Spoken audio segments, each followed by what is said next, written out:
Hello, everyone. It's nice to see you again. Sam Williams and I were just talking in the office, and we thought, shoot, you know what? People should learn more about the incredible updates that have just came to HyperBeam and AO. And what's a better way to do it than just pop up a live stream and let you all know? So first of all, let me say hi to you, Sam. You're 10 feet away, but hey, Sam, I'm waving to you. Hey Drew. Dude, I've heard so many incredible things about the event in Singapore, the updates to the network that you shared. I figured I would kick it over to you. What was debuted in Singapore? What is new when it comes to AO and Hyper-V? Yeah, so Milestone 3 Beta 3 for HyperBeam just shipped, which is a huge release, I think. And cool thing is, everyone watching can now go and try it for themselves. If they open Wanda, they will now see that their AO balance loads super quickly. And okay, this is kind of in the weeds, maybe some people will notice that other people won't, but it used to take quite a while. And the reason for that was it was using a legacynet dry run. And that has now been replaced with a mainnet AO state lookup, it's called, essentially. And yeah, so that performance increase is in some cases around like 100x faster. So from like 10 seconds to go and get your balance to 100 milliseconds. So that's a huge thing. And that's all enabled by this new version of HyperBeam called Milestone 3 Beta 3. It has a bunch of stuff in it, like the changelog is a few pages long, I think, if you try and print it. But one of the cool things is, yeah, better support for large state exports, which is what we're using here to service balances. So I don't know where you want to like jump into it, but we were talking about it and I figured, yeah, we could just talk to everyone, why not? Yeah, why not talk to everyone? You guys are welcome in on the conversation. So let's zoom out for a second here and go through the different milestones so people kind of understand where we are in the process. So February was milestone one. Is that correct? That was AO core. Yes, exactly. That's the core of the protocol, which is really like the cryptographic linkages between states in the system. The way that we refer to, yeah, how a computation has been performed, and it's kind of like a labeling system of the output. It's actually pretty interesting, and I think not many people understand how it works. But basically, we have this mechanism we call hash paths, which make like a sort of micro blockchain every time you request something through AO core. And then that hash path is attached to the data that is served back from the node, in this case directly to the user's browser.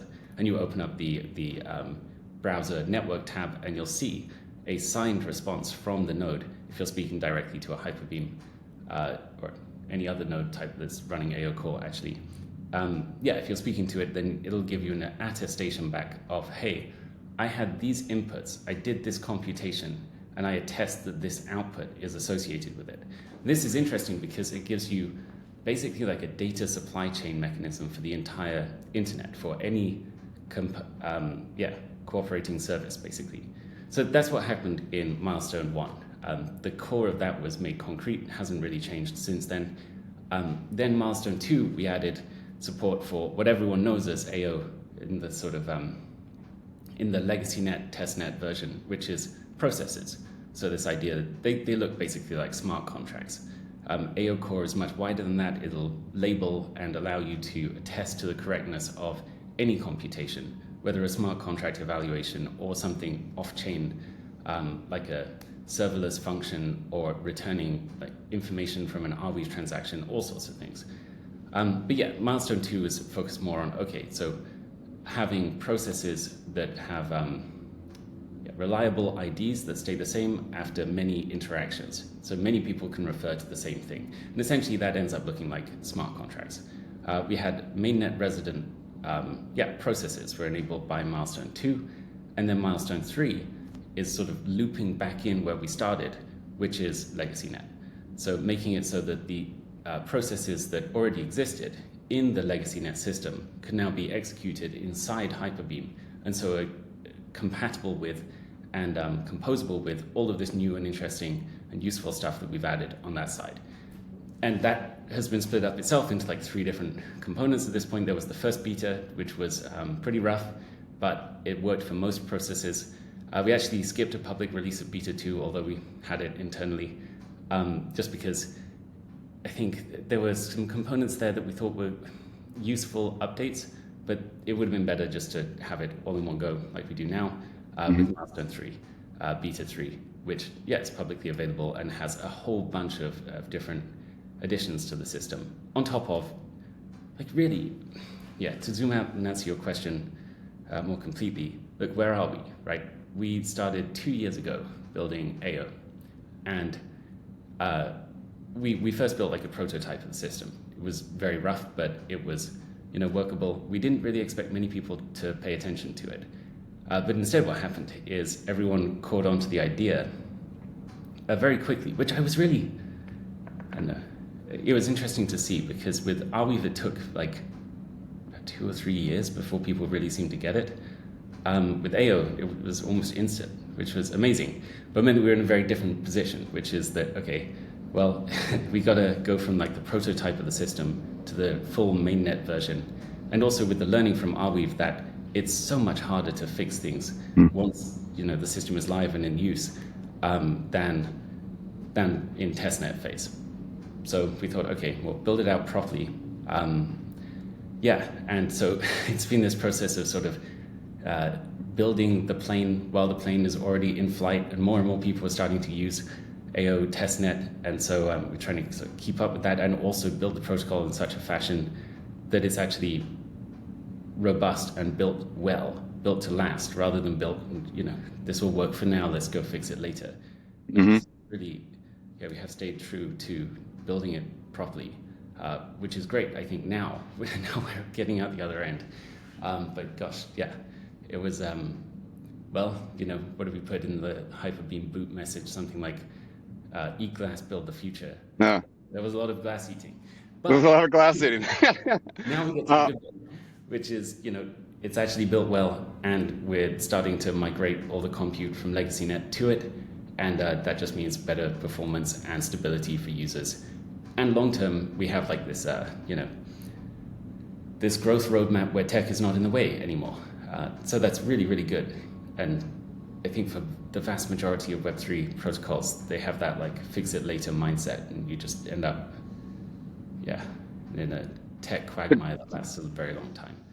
to clarify for the viewers out there, I remember you saying this. One of the key lessons you learned from Arweave was that you had gotten a rough Arweave working system up, and then you tried to start doing the usual BD partnerships, but until the thing is perfectly ready, what's even the point? And so you're taking that learning with AO and said, guys, we'll do the partnerships, we'll do all that outreach when this thing is just nice and airtight first. Is that am I picking that up right? Yeah, exactly. With Arweave, it was Arweave 2.0 enabled the system to scale arbitrarily. And before that, we did spend a lot of time on marketing and BD, and it was largely wasted. It was only after, and pretty much immediately after Arweave 2.0 came out, which was when you could fit more or less any amount of data, 2 to the power 256 bytes minus 1, yeah, in a single transaction. As soon as we got to that point, it was very, very easy to bring it to people, and they adopted it extremely quickly. Hmm. It was like probably 2 or 3 months after that, maybe even in the same month, that we met Metaplex, who were the first major user of Arweave storage. And this was a key factor for them, was, well, it has to scale, obviously. Hmm. And with AO, we know that like there's so much, hype and noise in crypto about just, yeah, about making noise. It's like this it gets hype machine, which, like, don't get me wrong, like I understand it, and it's very useful for spreading the word, but it's only useful if you can actually funnel it into something real. And that's why we've been so focused on, look, the performance of the system has got to be exceptional, the stability has to be there Hmm. fundamentally, Hmm. and more than both of those, even the architecture has to be right, because if you try and fix up the architecture later, you're dead in the water. That's like the story of almost every smart contract system, unfortunately. There's nothing to Hmm. stop Ethereum from building AO's architecture. Arguably, they had something that was kind of in the same direction, at least in 2018, 2019 scaling roadmap. But they abandoned it because they had many, many, many stakeholders. It was too difficult to well, one way or another, they should probably just push through. I think they would say the same now, but one way or another they didn't. And yeah, now they're in this position where the chain is kind of relegated to some second-class citizen in its own ecosystem. Far better to get it right from the start, Hmm. even though that's Hmm. eating a lot of glass up front. Eating a lot of glass, having a lot of Red Bull. Yep, no, I hear you on that. We were talking in the office that the next week or two, it, people are going to see a lot of changes in the network. Would you mind elaborating on that once again? Yeah, absolutely. So where I started at the beginning, that AO token balances are now given to callers of the API. So that's the type of thing that will happen when you load Wanda, or if you're trying to use Dex or something like this. They're fulfilled using HyperBeam in the backend. And this has taken it from 10 to 12 seconds per request to about 100, 130 milliseconds. Which is really well, it's a 100x improvement. It won't be A lot. quite like that across every token, but because the performance isn't so impeded by the current system in every case, but certainly it'll be in that order of magnitude for every token across the system as those developers adopt it, though. This is something we can't, unilaterally just tell people to, or even help people to adopt. They have to, by the nature of the system, they have to decide to do it themselves. And so as developers move over to, enabling patch state, it's called. It's a little bit in the weeds, but there's some developer docs. If anyone here is sort of responsible for a token in the system, doesn't know about this already, just DM us and we can send you the docs over and help you get transferred and migrated. Once the developer basically presses a few buttons, it's about 3 simple steps. Then what happens is that when people send requests to the AO legacynet cluster of compute that we run at Forward Research, then it actually gets kind of proxied out to the HyperBeam mainnet cluster in the backend. So people that have built user interfaces, this type of stuff, they don't have to worry about it. Nothing changes there. The APIs are all the same. It's just that actually the fulfillment of the service is different. And so, we expect to remove about 80%, something like this, of the compute in the network through this mechanism in the next week approximately. And that means that, also just be aware that there might be a couple of teething problems as it gets adopted. Maybe some developers slightly slower to adopt it than others, and so that could cause issues. But we're pretty confident at this point that we can work with everyone to get migrated in the next 2 weeks or so. So to recap for everyone, over the next 2 weeks or so, you're going to see massive improvements in performance. There might be some teething problems one day or this day as people migrate over, but those are very temporary. And when you said remove 80% of compute, I thought it was really interesting, the details of that. What do you mean by that? Well, okay. So the way that it works at the moment, the reason that dry runs were so expensive in legacynet were that essentially when you have an AO process, it is built for large-scale compute. And so we use containers, they're called, which are like mini machines, virtual machines, we call them. But not virtual machines in the style of EVM, which is very constrained. This is much more, the one that people typically use is WebAssembly, WASM, which was built for running GPU-intensive applications in the web browser. So these are real computer-type machines in virtual form, which we call containers. And when you wanted to get a balance previously, which is the most the most common operation in the system by 5-to-1 ratio, something like that. It's really an enormous amount of compute. What it was doing was it was duplicating the state of the container for the process in memory, so copying it and pasting it basically, and then executing this one little request that said, hey, go get me the balance from this table you have, and then destroy the container. Do this millions of times per day, about 200 million times a day. And that was, that's a lot of the compute that happened in the legacynet cluster. Very simple way to improve on that is the way that, AO mainnet handles state for processes is that, simple version, it just looks it up in a table. It's very small, very efficient, very fast, scales to arbitrary sizes. It's good for the developers in the audience. Yeah, the way that it works is that a process in AO core in mainnet is is really like an immutable reference to a mechanism for determining the hash path, the set of inputs and the order that they should be applied to a input state message. And at each of the states in this process of execution, you get back another message. We call it the process state message. And you can essentially patch the contents of this by sending a message from an interaction with the process. So what this upgrade that everyone is running in the ecosystem to enable these faster balance lookups, what that's actually doing is saying, hey, when you transfer, now as well as updating your internal representation of who owns what, also update in the external balance table the reference, hey, this address has this quantity. And when that happens, that can be cached outside the container object thing I was telling you about copying and pasting, which can only really be operated on atomically. This state that's exported can be operated on in individual components. And so now it goes from, you got to do all that crazy stuff with virtual machine management to, you look up a balance in the table. It's, computers are very fast at that type of thing.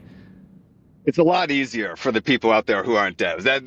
That's what I'm taking away from this. I'm not in my head like, sure, Sam, yep, sounds good. Speaking of LegacyNet, I do want to address the change that was a week, maybe more than a week ago, where now you need to have an AO balance, or rather, LegacyNet processes are prioritized if you buy wallets with AO balances. Did I get that right? A little bit. There's a few qualifying Okay. components. Yeah. Help me out here. Yeah. So what happened was there was a sort of DDoS spam attack on LegacyNet infrastructure that Forward Research runs. Now, to be clear to everyone, like this is not the whole of LegacyNet even. I think nowadays probably about 50%, something like that. There's a decent amount run by many different teams in the ecosystem, for their own purposes. I think every Ario gateway certainly can run a LegacyNet coup, but I think most do even. It's a decent number. Okay, so there was a spam attack on these, and we were trying to work out, okay, well, how do we, you have to have some sort of gatekeeping if there is a spam attack of some form. We want to keep like our infrastructure open and free for people to use the system and get on board, as fast as possible and without unnecessary impediments, basically, to growth. What's the easiest way to provide some sort of limiter that people that are more invested in the infrastructure and the ecosystem can get better access to our infrastructure? And again, you can use other people's infrastructure however you like. The obvious answer was, well, how about just for a start, everyone gets a free allowance of some small amount, and this is just for compute, by the way, and pushing messages in the system. But if you want to push more, well, we won't charge you for it. It'll still be free, but you just have more AO balance and you'll get more ability to push messages around the system and do more dry runs and those types of things. And this seemed like a reasonable trade-off between, okay, we still want to keep it so that there's no impediment to growth by people actually spending money to use the system, at least in LegacyNet form. To be clear, like long-term in HyperBeam, we're planning on and building out markets so that people can offer compute and the likes and pay and charge one another for those services. But right now in LegacyNet, we want to make sure that the infrastructure is essentially free for everyone to use. This is the right way to do it without charging people and also making the system robust against spam attacks. And some people noticed the change with the rate limits, but I'm not sure, I didn't get any feedback on this, but should have also seen that the system got more stable when we did so, because we blocked out, like, I think it was someone sending many things about eggs, which is great. Whoever you are out there, Santa is watching you. He's got his naughty and nice list. Just a heads up there. But Sam, yeah, you like that? That's what I've been telling my son lately as we get closer to Christmas. Santa's watching. Well, I know you're busy. I don't want to take up too much of your time. Any last thoughts? You mentioned briefly about what you might be looking toward after this latest milestone. If you want to share any future ideas, anything else, we're all ears. Yeah, so I mean, the big thing right now is we've gotten to the point where a large amount of the computation that was happening on legacynet is being fulfilled with HyperBeam nodes. I don't know what proportion it is precisely. It's probably, yeah, I wouldn't get a percentage. I'll probably get it wrong. But it was a decent chunk. It was just people trying to find out their balance in the AO token process. And this happens every time someone opens Wonder. If you can give that like a, imagine how many people that is, how many times a day. I think Wonder even does it in the background of its own accord. It's a really decent amount of computation. So yeah, let's scale that out to everything else in the system. We want that first on balances across all tokens. That's what we're focused on this week, and I imagine that some teams that lag behind the sort of cutoff for it probably have to fix it up next week, early next week. But after that, then the question is, well, let's make sure that the exchanges in the ecosystem and the pools and things that people are using also have the same benefits. Because again, that same system of dry runs, which for what it's worth, the technical architecture underneath is still very scalable. Like there's no limit here. It's just not, it wasn't very efficient. So the architecture can be scalable, but the way that it's implemented can be inefficient, which is the situation we're in there. Like you could have scaled that to enormous sizes. It just would have consumed more compute than is available on Earth or something. Like it's it's just not very efficient. But the architecture is still correct. Yeah, so scaling it to all of the pools and the other sort of major process types that people are using in the ecosystem, so that everything has that snappy response. I expect that will take some time afterwards. And then once we really have all the compute moved over, there'll be onboarding people running TEE nodes to start serving some of that data back. That will be, we already had that with Milestone 3 Beta 1, a sort of rough early version, which I remember vividly on the night of the network anniversary. Phil went with Pete from our team, and they came back with, Phil was the first, this is Phil from Aria, by the way, sorry, should specify. They came back and Phil was the first public node to have connected to the router and was actually handling AO mainnet traffic for people. So that's pretty cool. We've got to bring that back for now all of these additional things that people are using the computation for, or will be as well, using it for. Then, I mean, after that, where my mind goes is decentralizing schedulers. So that means staking AO tokens against liveness is the first component of this, and then putting that together with some other changes to the scheduler device, and then making it so that we can decentralize schedulers in the system. I think that's probably the weakest part at the moment, just in terms of like raw decentralization. Awesome.